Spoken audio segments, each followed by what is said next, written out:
श्री शिवाय नमस्तुभ्यम। हर हर महादेव। काशी विश्वनाथ की पावन धरा वाराणसी में गुरुजी पंडित प्रदीप मिश्रा जी द्वारा शिव महापुराण कथा शुरू हो गई है। यह 7 दिवसीय शिव महापुराण कथा है जो कि 20 नवंबर से 26 नवंबर तक आस्था और यूट्यूब के माध्यम से दोपहर के 1 बजे से 4 बजे तक देखी जा सकती है। आज की कथा में गुरुजी ने बहुत विशेष जानकारियां दी हैं, जिसमें गुरुजी ने बताया है कि अगर आप भोलेनाथ के मंदिर में पहुंच रहे हैं तो आपको क्या लाभ होने वाले हैं और अपने जीवन में किन 3 प्रकार की चीज़ों से आपको हमेशा दूर रहना है अगर आप अपने जीवन में सुख और शांति अनुभव करना चाहते हैं। आपको बता दें, आज तीसरे दिन की काशी में चल रही श्री शिव महापुराण कथा में गुरुजी पंडित प्रदीप मिश्रा जी ने कुल 15 उपाय पत्र और उपयोगी जानकारियाँ दी हैं। सभी की जानकारी हम आपको इस वीडियो के माध्यम से देने वाले हैं। अगर किन्हीं कारणवश आपने आज की कथा नहीं सुन पाई है तो पूरी कथा का रसतत्व आपको इस छोटे से वीडियो से प्राप्त होने वाला है। बढ़ते हैं आज की कथा की पहली विशेष जानकारी की ओर। कथा शुरू होते ही गुरुजी पंडित प्रदीप मिश्रा जी ने अपनी आगामी 3 शिव महापुराण कथाओं की जानकारी दी, जो कि इस प्रकार है। 1 दिसंबर से 7 दिसंबर 2024 तक सिरपुर महाराष्ट्र में शिव महापुराण कथा होगी। यह कथा दोपहर के 1 बजे से 4 बजे तक आस्था और यूट्यूब के माध्यम से देखी जा सकेगी। इसके बाद 9 से 11 दिसंबर तक त्रिवेणी शिव पुराण कथा दुबई में होगी। आज गुरुजी ने इसकी जानकारी नहीं दी है, आज सिर्फ 2 जानकारी दी है 2 कथाओं की, पर यह जानकारी भी गुरुजी ने अभी कुछ दिन पहले ही दी है। आज जो गुरुजी ने दूसरी जानकारी दी है वह यह है, 16 से 22 दिसंबर 2024 तक अध्ययन पब्लिक स्कूल सेक्टर 4C शताब्दी नगर परतपुर मेरठ में शिव महापुराण कथा होगी। मेरठ में शिव महापुराण कथा कहाँ होगी उसका गुरुजी ने आज एड्रेस बता दिया है। अध्ययन पब्लिक स्कूल सेक्टर 4C शताब्दी नगर परतपुर मेरठ में कथा होगी। बढ़ते हैं आज की कथा की दूसरी विशेष जानकारी की ओर। गुरुजी ने कहा, आपको कौन सी 3 चीज़ें हैं जिनसे हमेशा दूरी बना के रखना है अगर आप जीवन को नष्ट नहीं करना चाहते और अपने जीवन में दुख दर्द तकलीफ को दूर रखना चाहते हैं। पहला है निंदक, दूसरा है नकली और तीसरा है नास्तिक। इन तीनों से आपको हमेशा दूरी बनाकर रखना चाहिए। बढ़ते हैं आज की कथा की तीसरी विशेष जानकारी की ओर। गुरुजी ने कहा, साधु संत तपस्वी साधक उपासक पंडित अगर अपनी माला निकाल कर या फिर भगवान की माला उतार कर तुम्हें डाल रहे हैं तो इसका मतलब आपको यह नहीं समझना है कि वह तुम्हारा सम्मान कर रहे हैं। ऐसा बिल्कुल भी नहीं है कि आप अगर अधिक पैसे वाले हैं तो वे ऐसा कर रहे हैं, बल्कि वे ऐसा इसलिए कर रहे हैं कि राम कृष्ण और शिव की जो भक्ति उस साधु संत तपस्वी साधक उपासक पंडित ने अपने अंदर धारण की है वह आपके अंदर भी उत्पन्न हो, इसलिए वह माला आपको पहनाई जाती है।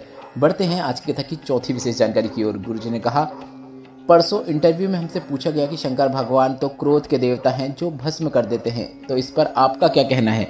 तो इस पर गुरुजी ने कहा, शिव अनायास ही कभी क्रोध नहीं करते हैं। शंकर भगवान अगर क्रोध के देवता हैं तो उनका नाम कभी आशुतोष नहीं होता।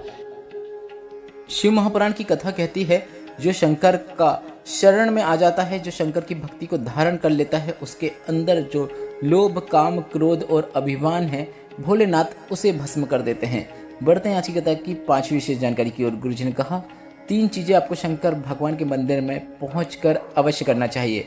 शंकर भगवान के मंदिर में जब आप चौखट को पार करते हैं तो आपको समझ जाना है कि मंदिर के अंदर जैसे ही आपने प्रवेश कर लिया है, चौखट को पार कर लिया है, वैसे ही तुम्हारे जीवन की खटपट भी अब समाप्त होने वाली है।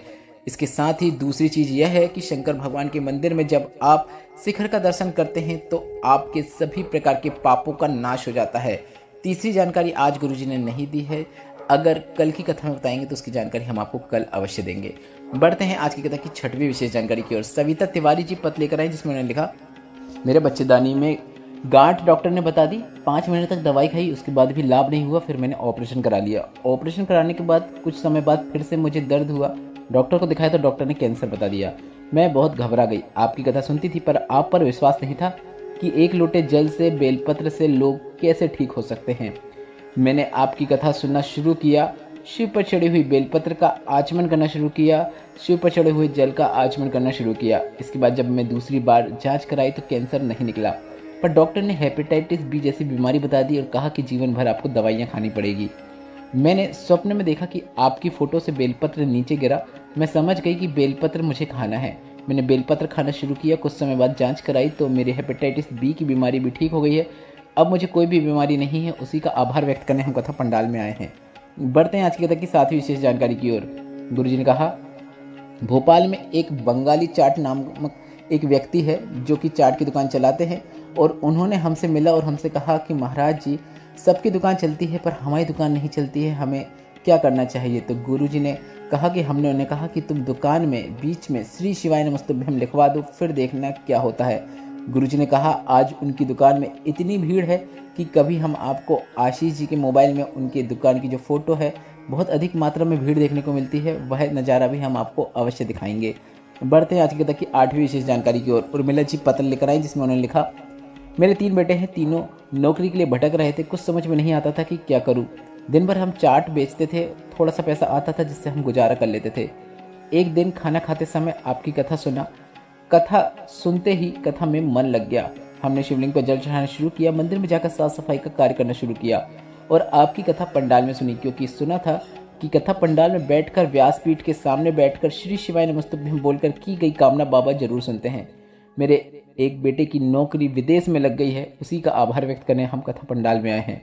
बढ़ते हैं आज की कथा की 9वीं विशेष जानकारी की ओर। गुरुजी ने कहा, इस शरीर में जो कुछ भी अंदर जाता है उसे त्यागना बहुत जरूरी होता है, क्योंकि शरीर के अंदर वह रुक जाता है तो ऐसे में रोग पैदा हो जाता है। अगर आप कुछ खा रहे हैं तो उसे भी त्यागना आवश्यक है। उसी तरह आपके अंदर अभिमान गया है तो उसे भी त्यागना जरूरी है, नहीं तो वह आपके मन को बेकार कर देता है। बढ़ते हैं आज की कथा की 10वीं विशेष जानकारी की ओर। गुरुजी ने कहा, अगर आप भोलेनाथ के मंदिर में या फिर काशी विश्वनाथ के मंदिर में जा रहे हैं, किसी की फूल की डलिया से अगर फूल नीचे गिर रहा है, बेलपत्र नीचे गिर रही है, तो उसे उठाकर आपको विसर्जन कर देना चाहिए, क्योंकि वह किसी अन्य के पैरों में नहीं आना चाहिए।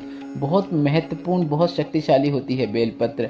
गुरुजी ने कहा, अगर आप यह कार्य भी कर रहे हैं तो ऐसे में भी भोलेनाथ की कृपा आपको निश्चित प्राप्त होती है। बढ़ते हैं आज की कथा की 11वीं विशेष जानकारी की ओर। गुरुजी ने कहा, सबसे ज़्यादा अक्ल क्रोध में होती है, क्योंकि क्रोध हमेशा कमज़ोर व्यक्ति पर ही आता है, क्योंकि कभी भी क्रोध ऐसे व्यक्ति पर नहीं आता जो दमदार हो, जो पलट के जवाब दे। क्रोध हमेशा उस पे आता है जो आपके क्रोध को सहन कर लेगा। बढ़ते हैं आज की कथा की 12वीं विशेष जानकारी की ओर। गुरुजी ने कहा, बेलपत्र, रुद्राक्ष और तुलसी का दल ऐसे होते हैं जो कभी भी अशुद्ध नहीं होते हैं, हमेशा शुद्ध के शुद्ध रहते हैं। बढ़ते हैं आज की कथा की 13वीं विशेष जानकारी की ओर। गुरुजी ने कहा, निंदा करने वाला पापी होता है और निंदा सुनने वाला महापापी होता है। बढ़ते हैं आज की कथा की 14वीं विशेष जानकारी की ओर। गुरुजी ने कहा, भारत में जितने भी कुंड हैं, नदियां हैं, पहाड़ हैं, उन सभी के नाम सनातन धर्म से जुड़े हुए हैं। बढ़ते हैं आज की कथा की 15वीं और अंतिम जानकारी की ओर। गुरुजी ने कहा, 28 से 29 नवंबर को हम घृष्णेश्वर ज्योतिर्लिंग जाएंगे, क्योंकि वहां पर राघव जी शिव महापुराण कथा 24 से 30 नवंबर तक करेंगे और अंतिम के दिनों में हम वहां पर ही रहने वाले हैं। आज की कथा से अगर आपको आनंद की प्राप्ति हुई है तो इस वीडियो को लाइक करके कमेंट बॉक्स में हर हर महादेव अवश्य टाइप कीजिएगा। अपने प्रश्न भी आप कमेंट बॉक्स के जरिए पूछ सकते हैं। श्री शिवाय नमस्तुभ्यम। हर हर महादेव।